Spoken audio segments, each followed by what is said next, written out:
ये बात उन दिनों की है जब किताबों से मुझे प्यार सा हो गया था। जब मैं छोटा था तभी से नई नई किताबें पढ़ने में रुचि रखता था, पर बढ़ते वक्त के साथ मेरी सबसे प्यारी किताबें मुझसे दूर हो गई। आज करीब 15 साल के बाद मैं अपने गांव लौटा हूँ तो सबसे पहले अपने छोटी सी 4 दीवार के कमरे में गया जिसके ताले में जंग लग चुका था। उसकी चाबी भी कहीं गुम हो गई थी। तभी मैंने एक पत्थर उठाया और ताले को तोड़ डाला। फिर धीरे से कमरे में गया तो चारों तरफ धूल जमा थी। लकड़ियों की अलमारियों को दीमकों ने खा लिया था। पूरा कमरा किसी कबाड़ खाने से कम नहीं लग रहा था, लेकिन फिर भी मेरी नज़र उस किताब पर अटक गई जिसे मैं अधूरा छोड़कर जा चुका था। वो कहानी मेरी आत्मा में आज भी बसी हुई है। मैंने उस किताब को उठाया और जैसे ही खोलकर देखा, उसके आधे पन्ने चूहों ने कुतर दिए थे और इसी पल में मेरा दिल टूट गया और मुझे उन दिनों की याद आ गई जब मैं उस कमरे को छोड़कर जा रहा था। मुझे याद है, मेरी आंखों में आंसू थे। मैंने आखिरी बार उस कमरे की ओर पलट कर देखा और चल दिया, मजबूरी में अपने गांव को छोड़कर। मैंने जैसे तैसे अपनी 12वीं की कक्षा पास कर ली थी। कभी जंगली सब्जियां बेचकर मैंने अपनी स्कूल की फीस भरी, तो कभी किसी का काम करके, तो कभी गांव वालों की बकरियां चराकर कुछ पैसे इकट्ठे करके मैंने पढ़ाई कर ली थी। मेरे पिताजी के पास इतने पैसे नहीं थे और बढ़ती उम्र के साथ एक हादसे में वो विकलांग हो गए थे। ये वो समय था जब मुझे घर वाले मेरी जिम्मेदारियों का एहसास दिला रहे थे और मैं अपनी किताबों में खोया हुआ था। बेटा, अब पढ़ाई का सपना छोड़ दे। ये शब्द थे मेरी माँ के, जिनकी आंखों में थकान थी और आवाज में झुकी हुई उम्मीदें। शाम का वक्त था। घर के आंगन में पुरानी चारपाई पड़ी थी जिस पर पिताजी लेटे हुए थे। उनकी एक टांग लकवे से हिल भी नहीं रही थी। मैं चुपचाप खड़ा था। तभी माँ मेरे पास आई और उन्होंने मेरा कंधा पकड़ा। बेटा, अब बहुत हो गया। तेरे पापा को देख, अब तू ही है जो घर संभाल सकता है। पढ़ लिख के क्या ही कर लेगा बेटा, हर वक्त किताबों में घुसा रहता है। मेरे होठ कांपे। कुछ कहने की कोशिश की लेकिन शब्द गले में ही अटक गए। पिताजी ने मेरी ओर देखा। आंखों में मजबूरी थी। बड़ा सपना देख लिया, अब जमीन पर उतरा बेटा। उनकी आवाज कांप रही थी। मैंने धीरे से कहा, पर बाबा, बस 1 साल और दे दो। बस 12वीं पास कर लूं, एक मौका, शायद कुछ बन जाऊं। हवलदार की भर्ती आई है, शायद मैं निकल लूं। माँ झल्लाकर बोली, बन जाएगा क्या? जब तक बनेगा तब तक भूखे मर जाएंगे। तेरे पापा की दवाइयां कौन लाएगा? और तू जो शहर पढ़ने जाएगा, वहां खाने को पैसे कहाँ से आएंगे? पड़ोस की चाची भी वहीं बैठी थी। वो बोली, देखो बहन जी, पढ़ाई लिखाई अच्छे घरों के बच्चों के लिए होती है। हमारे जैसे बच्चे तो मजदूरी ही अच्छा कर लेते हैं। लड़का सियाना हो गया है, अब हाथ बटाए घर में। माँ ने भी हामी में सिर हिला दिया। मैं चुप रहा, अंदर ही अंदर टूट गया। अचानक मेरी आंखों से आंसू गिरने लगे। तभी पिताजी की खांसी की आवाज आई। मैं उठा, उनके लिए पानी लाया और वहीं पर बैठ गया।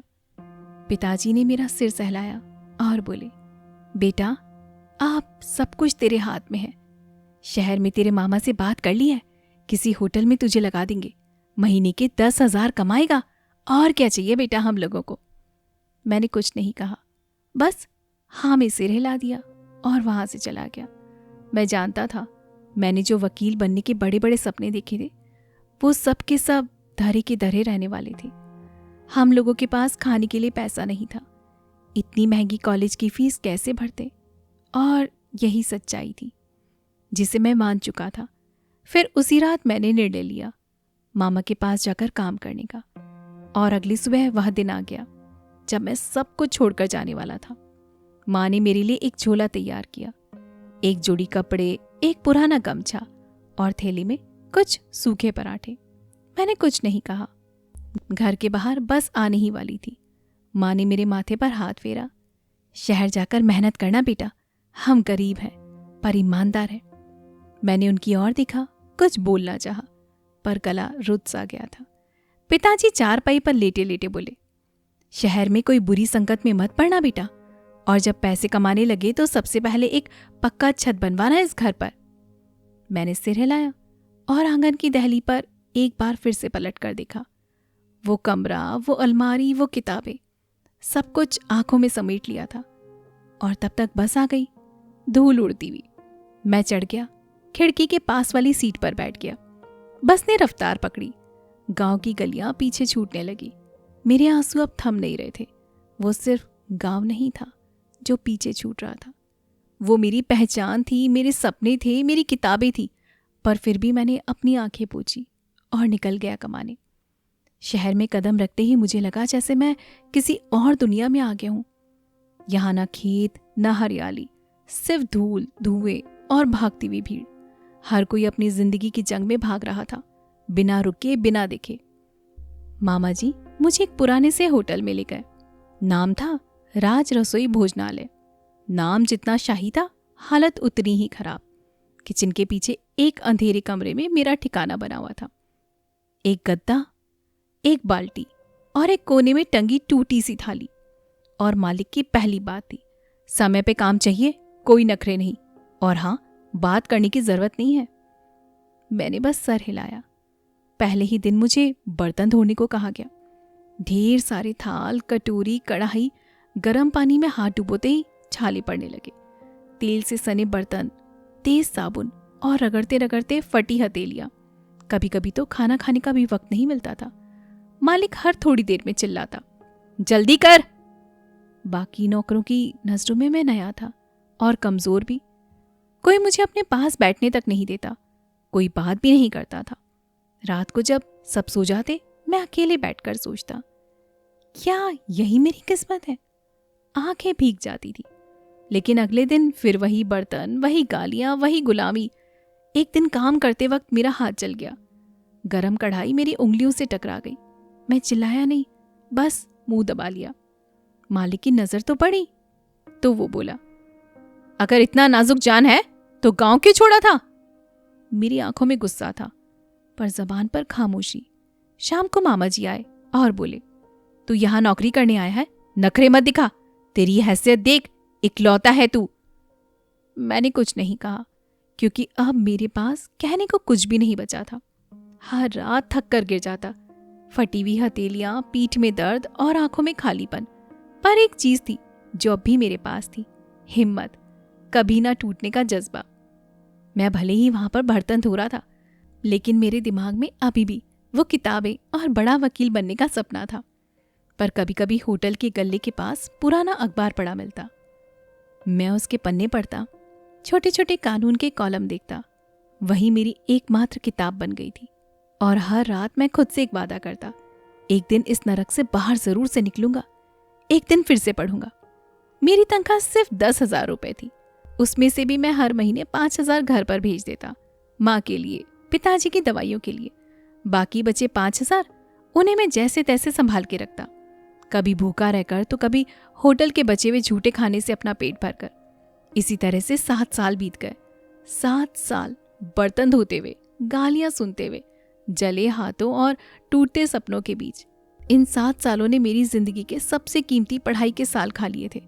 कभी कभी लगता था मैं सब कुछ खो चुका हूं, लेकिन फिर जब होटल के कोने में पड़ा अखबार हाथ लगता, उसके कानून के एक कॉलम पढ़ते हुए मेरी आंखों में एक बार फिर से वो सपना जाग उठता, मैं वकील बनूंगा किसी भी हालत में।